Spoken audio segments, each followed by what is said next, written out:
Hello नमस्ते, मेरा नाम प्रशांत है। सबसे पहले बहुत बहुत धन्यवाद चैनल पे आने के लिए। और आज हम लोग पढ़ने वाले हैं Indian legal and constitutional history. इसमें आज हम लोग पढ़ेंगे royal grant of 1615 and royal grant of 1623। ये दो रॉयल ग्रांट्स पढ़ेंगे। अब देखो, आपने कहाँ तक पढ़ लिया है अभी तक? यदि आप लेक्चर फॉलो कर रहे हो शुरू से, तो चैप्टर ऑफ 1600 पढ़ लिया है और 1613 ब्रिटिश का सेटलमेंट एट सूरत, यहाँ तक आपने पढ़ लिया है। चलो 1615 में क्या होता है, एक नाम, पहले आप टॉपिक पढ़ो, रॉयल ग्रांट या किंग कमीशन। तो बेसिकली रॉयल ग्रांट एक तरह से अपने को लग रहा है कि ना कोई डॉक्यूमेंट है और इसमें रॉयल लगा हुआ है, तो ये किसके द्वारा इशू किया गया होगा? किंग के द्वारा। क्राउन जिसको बोलते हो ना, क्राउन में किंग क्वीन दोनों आ जाता है। तो यदि आपको पता नहीं है क्राउन है वहाँ पे राजा है या रानी है, तो आप क्राउन बोल दो, जिसमें दोनों कवर हो जाएंगे। तो रॉयल ग्रांट इशू होता है, रॉयल से क्लियर हो रहा है क्वीन या किंग, जो भी क्राउन के द्वारा इशू करा गया होगा, और इससे कुछ ना कुछ कंपनी को ऑथराइज किया हो गया होगा, कंपनी को बोला हो गया होगा भाई इससे ये करना है।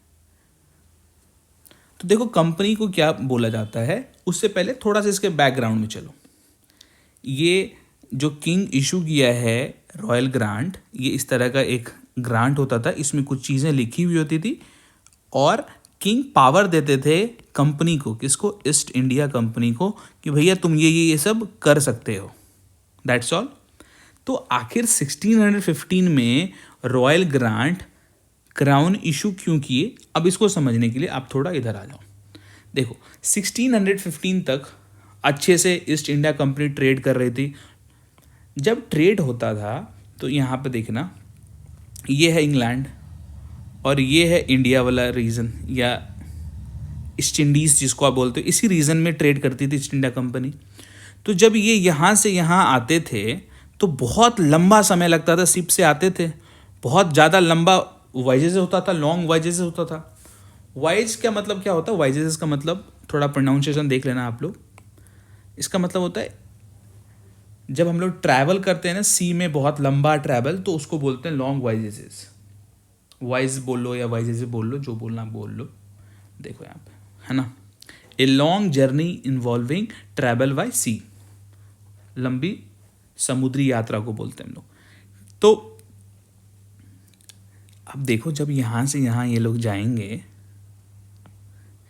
यहाँ से, अरे यार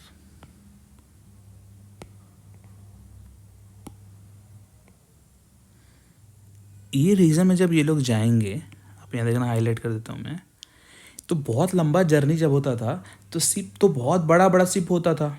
तो शिप में क्या होता था, जो सर्वेंट होते थे ना, जो इंग्लैंड से इंडिया आते थे, ईस्ट इंडीज़ आते थे, ट्रैवल करते थे ये लोग, तो शिप में ना बहुत ज़्यादा इनडिसिप्लिन हो जाते थे। जब इनडिसिप्लिन हो जाता था तो मेंटेन करना बहुत डिफिकल्ट होता था। मान लो आप शिप में जा रहे हो, 2-3 महीना लगता था यहाँ से आने में, और बहुत ज़्यादा इनडिसिप्लिन करने से प्रॉब्लम होता था। तो ये चीज़ ईस्ट इंडिया कंपनी देखा कि भाई जब लॉन्ग वजह से हम लोग जाते हैं, लॉन्ग जर्नी में जाते हैं, इंग्लैंड से ईस्ट इंडीज़ जाते हैं ट्रैवल करने के लिए, तो शिप में बहुत ज़्यादा अनडिसिप्लिन की वजह से बहुत ज़्यादा प्रॉब्लम होता है। तो ईस्ट इंडिया कंपनी गया क्राउन के पास और क्राउन को बोला कि देखो सर, हम लोगों को ना डिसिप्लिन मेंटेन करने में बहुत प्रॉब्लम हो रहा है, आप हमारे पास जो पावर आपने दे रखा है चार्टर ऑफ 1600 से ना, वो कम पड़ जा रहा है, उससे कुछ हो नहीं पा रहा है, तो आप मुझे थोड़ा और पावर दीजिए। तो 1615 में किंग एक ग्रांट इशू करता है और इससे ईस्ट इंडिया कंपनी को ऑथराइज कर देता है कि देखो ये जो शिप होगा, जिस शिप से आप ट्रैवल करोगे, उस शिप के जो कमांडर होंगे, या बोल लो आप commander in chief, general in command, या फिर कैप्टन ऑफ द शिप, वो जो होंगे उसको ये पावर दे दिया गया, यदि कोई बंदा म्यूटिनी करे या फिर शिप में किसी का मर्डर कर दे, तो उस केस में आप उसको कैपिटल पनिशमेंट दे सकते हो। सिंपल, म्यूटिनी करे या मर्डर करे तो उस केस में आप उसको कैपिटल पनिशमेंट तक भी दे सकते हो।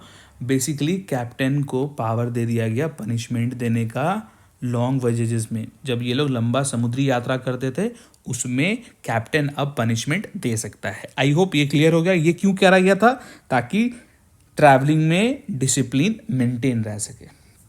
मैं जब स्कूल में पढ़ता था ना, तो उस टाइम पे जो हमारे टीचर होते थे, जब क्लासरूम में इनडिसिप्लिन होता था ना, सारे लोग जब हम लोग बदमाशी करने लगते थे, तो उस टाइम हमारे टीचर क्या करते थे, एक बच्चे को ना कान पकड़वा के खड़ा करवा देते थे।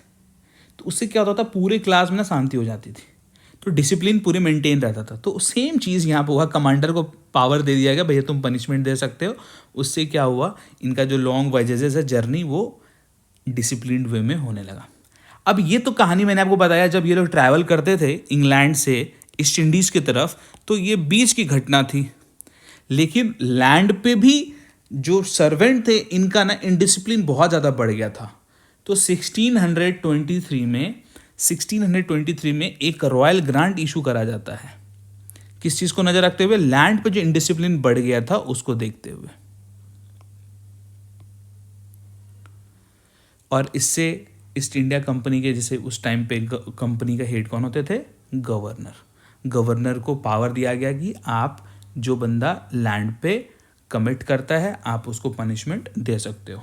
इसमें भी यदि कोई बंदा मान लो इन केस कैपिटल ऑफेंस कर देता है। कैपिटल ऑफेंस का मतलब उस टाइम पे दो जनरली होता था, एक म्यूटिनी होता था, दूसरा मर्डर। ये दो ऑफेंस यदि आप कर देते हो तो आपको कैपिटल पनिशमेंट भी मिल सकता है, फांसी की सज़ा भी हो सकती है। आई होप ये क्लियर हो गया होगा आपको। और इन केस यदि देखो कैपिटल पनिशमेंट देना है, तो उस केस में गवर्नर अकेले नहीं दे सकता है। 12 लोगों का 12 जूरी मेंबर होते थे। कंपनी के 12 सर्वेंट मिलके एक जूरी फॉर्म करते थे, और जब वर्डिक्ट दिया जाएगा, जब डिसीजंस दिया जाएगा, तो इनसे पूछा जाएगा, ये 12 मेंबर से पूछा जाएगा in case of capital punishment.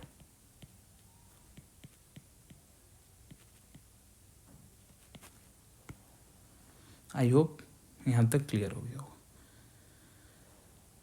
तो ये दो जो रॉयल ग्रांट इशू करा गया क्राउन के द्वारा, इससे बहुत ज़्यादा मजबूती मिली, है ना, स्ट्रेंथ मिला कंपनी को, है ना, कंपनी के ऑथोरिटी को, किस चीज़ के लिए? डिसिप्लिन को इन्फोर्स करने के लिए।